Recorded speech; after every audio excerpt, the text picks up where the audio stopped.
Shalom Aleichem to our dearest friends and family that are just coming out of the second day of Yomtov in Chutz La'aretz, whether in America or wherever you are. I can't begin to imagine how excruciating it must have been going through 2 days of Yomtov. Well, reports of what's been going on here must have been flooding forth and coming to the shuls and your homes by neighbors, by security personnel, whatnot. I can't begin to imagine. And I'm sure everyone's hearts are devastated. To share with you in a nutshell what it's been like to be a Rav of a community here in Eretz Yisrael the last 48 hours, I myself still can't fathom. I can't really understand it. And we're taking it second by second. But just imagine, Simchas Torah, Shmini Atzeres morning, we're in shul. It's about 9 a.m. here in Efrat. I'm duchening, my parents are visiting, I'm duchening with my father. Yo'er Hashem Panav, and then suddenly,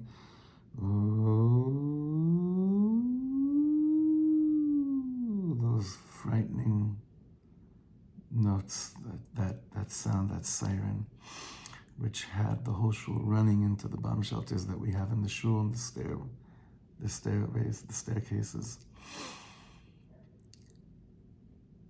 First siren of 3 that we experienced that day.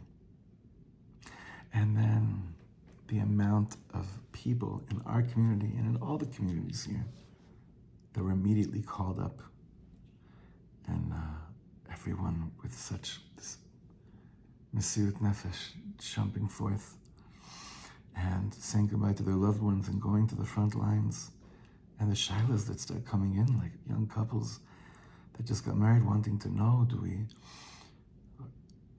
the reports were already horrific. We found out pretty quickly, not the extent of it, but basically the gist of it, what was going on. And couples coming with questions like, should we prepare, should we write a get out tonight? Crazy. A beautiful couple that came knocking on the door. The husband was called out, and they want to know if they're able to hug before they go out, Hamevin Yavin, before he goes out to the front lines. And many, many, many more questions. And many different complicated situations that haven't stopped. You're all coming out of Yomtov right now, and what you're about to see are images and graphics and videos and footage of stuff that you never would have believed that your eyes would be witnessing taking place in 2023 in Eretz Yisrael.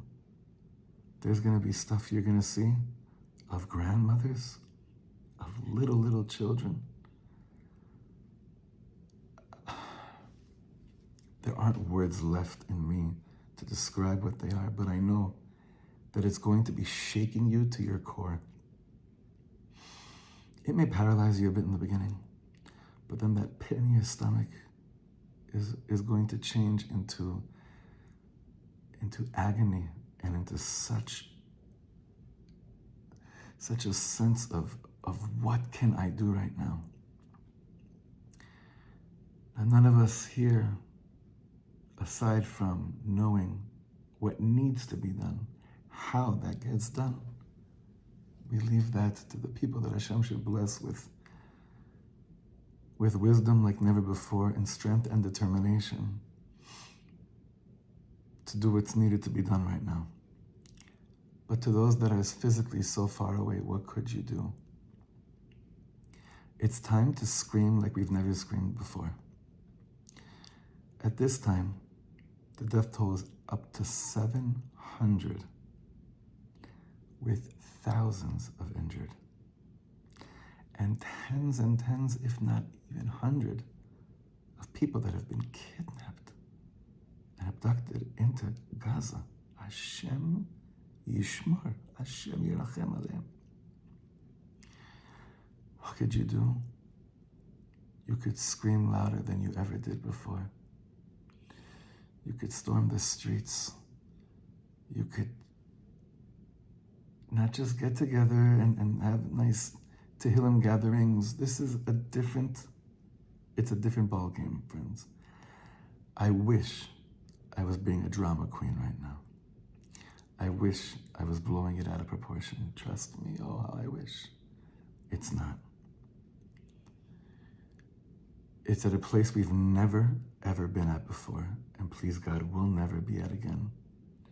But this is a time in our lives where we know, Im lo achshav emasai, if I don't get up now and do something, if I don't bring awareness now like never before,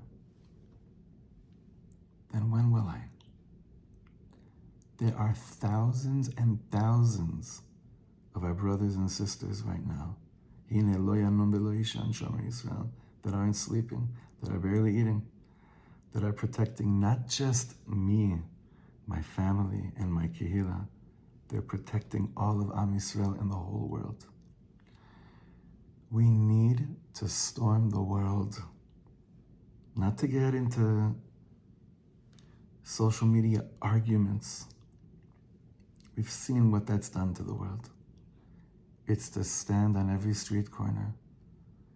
It's to proclaim louder than ever that there is a war between good over evil, truth versus a lie, light versus darkness,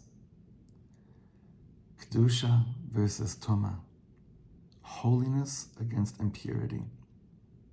Wherever you are, be a soldier, be a shliach, be a representative. Be a representative of your people, our mishpacha. And the mishpacha has to stick together. There's no more, okay, we sent a nice care package. Those are all beautiful things.